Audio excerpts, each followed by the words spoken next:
ఒక్కసారి కొమ్మూరి గోల్డ్ కి కాల్ చేయండి. తాకట్లో ఉన్న మీ బంగారాన్ని విడిపించి మార్కెట్ ప్రైస్ కి వాళ్ళు కొనుక్కుని మిగతా డబ్బులు మీకు ఇచ్చేస్తారు. వెల్కమ్ బ్యాక్ టు మనం టీవీ. నేను మీ పవన్ బేస్వాడ. ఒకప్పుడు స్కైలాబ్ అనే పేరు వింటే వణికిపోయిన మన పెద్దలు ఇప్పుడు దాని గురించి చెప్పమంటే ఖచ్చితంగా నవ్వుకుంటారు.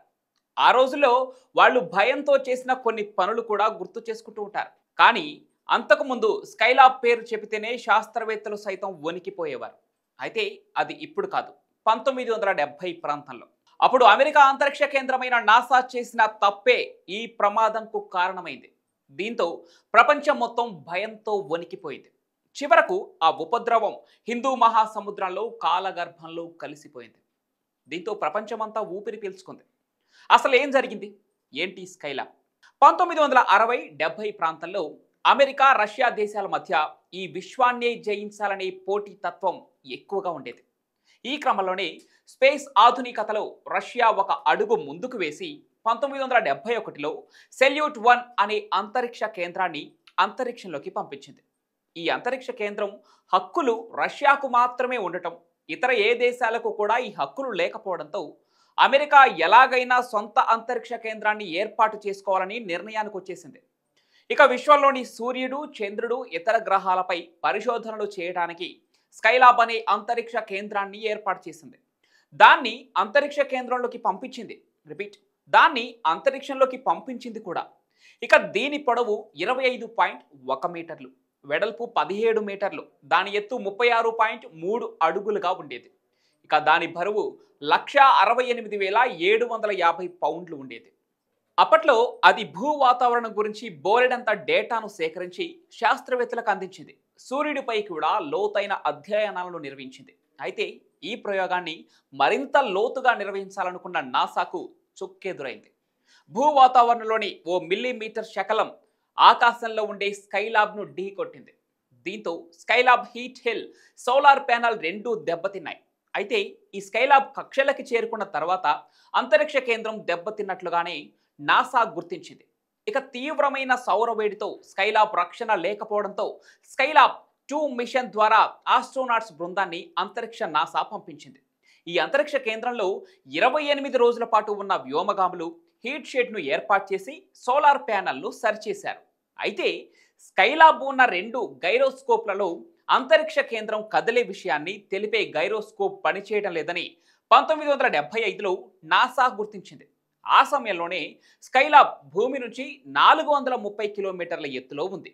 అయితే సాధారణంగా వాతావరణ సాంద్రత, గ్రావిటీ, ఆయా వస్తువుల ద్రవ్యరాశి ఆధారంగా 430 కిలోమీటర్ల కక్షలో తిరిగే ఏ వస్తువైనా భూమిపైకి వచ్చే అవకాశం ఎక్కువగా ఉంటుంది. ఇక నాసా ఈ స్కైలాబ్ని 1980 వరకు కూడా అదే కక్షలో ఉంటుందని, దానికి కొన్ని పరికరాలు ఏర్పాటు చేస్తే మరో 5 ఏళ్ల పాటు అదే కక్షలో స్కైలాబ్ను కొనసాగించాలని చూసింది. కానీ దానికి మరో చిక్కెదురైంది. స్కైలాబ్కు సంబంధించి నాసా అనుకున్నట్లుగా జరగలేదు. స్కైలాబ్కు సోలార్ ప్లల్ అడ్డంగా మారి దాని డెన్సిటీ పెరిగిపోయింది. దాంతో 1980వ సంవత్సరంలో వస్తుందని అనుకున్న ఉపద్రవం 1979లోనే రానున్నట్లు గుర్తించింది. ఇక ఈ విషయం గురించి యావత్ ప్రపంచానికి తెలియజేసి వారిని అప్రమత్తంగా ఉండాలని సూచించింది. అయితే ఈ స్కైలాబ్ ఎక్కడ పడుతుంది అనే విషయాన్ని మాత్రం నాసా చెప్పలేకపోయింది. దీంతో ప్రపంచ దేశాల ప్రజలు భయాందోళనకు గురయ్యారు.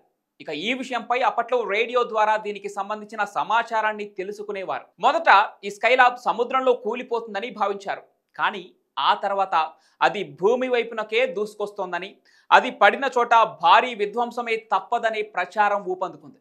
ఇక దీంతో ప్రపంచంలో చాలా మంది ప్రజలు అవే తమరి ఆఖరి క్షణాలని అనుకున్నారు. ఇదిలా ఉండగా తెలంగాణలోని నిజామాబాద్ నుంచి ఏపీలోని తీర ప్రాంతాల్లో ఎక్కడైనా సరే ఈ స్కైలాబ్ కూలిపోయే ప్రమాదం ఉందంటూ ఓ పత్రికలో వచ్చిన కథనం ప్రజలను మరింత భయభ్రాంతులకు గురిచేసింది. ముఖ్యంగా కరీంనగర్ ప్రజలు అరచేతిలో ప్రాణాలు పెట్టుకొని ఉన్నారు. ఎందుకంటే ఈ స్కైలాబ్ ఖచ్చితంగా అక్కడే పడనుందని, జనాలంతా చనిపోతారనే ప్రచారం ఎక్కువైపోయింది. ఇక అంతే, ప్రజల్లో భయం రెట్టింపైపోయింది. డబ్బులు బాగా ఉన్నవాళ్ళు ఇక అవే తమరి ఆఖరి క్షణాలంటూ జల్సాగా గడిపేశారు. మందుబాబులైతే పేకల దాకా తాగేసి హ్యాపీగా రోజులు గడిపేశారు. కొందరైతే ఊర్లో ఒకే చోట కూర్చొని ఒకరినొకరు పట్టుకొని ఏడ్చేవారు కూడా. పేదలు మాత్రం కట్టుబట్టలతో కరీంనగర్ వదిలి సురక్షిత ప్రాంతాలకు తరలి వెళ్ళిపోయారు. కొందరు తాము బతకపోయినా పిల్లలైనా బతకాలంటూ ఇతర ప్రాంతాలకు వెళ్ళిపోతున్న వారికి అప్పగించారు. మరికొందరేమో తమ ఆస్తులను, పశువులను తక్కువ ధరకు అమ్మేసి ఊరు వదిలి వెళ్ళిపోయారు. ధనవంతులు, వ్యాపారులు తిరుపతి, కాశీలకు వెళ్ళిపోయారు. ఎందుకంటే భూమిపై అవి మాత్రమే సురక్షిత ప్రదేశాలని వారి గట్టి నమ్మకం. అయితే ప్రజలు దేని గురించి అయితే భయపడుతున్నారో ఆ రోజు రానే వచ్చింది. ఈ స్కైలాబ్ 1979 జూలై 11వ తేదీన భూమి వైపు దూసుకురావటం మొదలైంది. చివరికి అది జూలై 12వ తేదీన భూ వాతావరణంలోకి రాగానే కాలిపోయి ముక్కలై హిందూ మహాసముద్రాల్లో చల్లా చెదురుగా పడిపోయాయి. లక్కీగా ఆ రోజు ఎవరికి ఏం కాలేదు. ఎక్కడా ఆస్తి నష్టం కూడా జరగలేదు. ఇక స్కైలాబ్తో ముప్పు లేదని తెలిసిన ఆ తర్వాత అంతా ఊపిరి పీల్చుకున్నారు. కానీ అప్పట్లో ఈ వార్త విన్న తర్వాత ప్రజలు చేసిన దానిని తలుచుకుంటే నవ్వు రావచ్చు. కానీ ఆ పరిస్థితి ఇప్పుడు ఉంటే ప్రజలు అలాగే స్పందించేవారా? కాలం మారినా భయంలో మాత్రం మార్పు ఉండదు కదా. మేబీ అలానే స్పందిస్తారేమో. దీనికి సంబంధించినదే మరో సంఘటన 2012లో కూడా భూమి అంతం అవుతుందని వార్త తెలిసినప్పుడు కూడా చాలామంది వింత వింతగా ప్రవర్తించారు. కానీ అది కూడా జరగలేదు. ప్రళయం అనేది చెప్పి రాదు.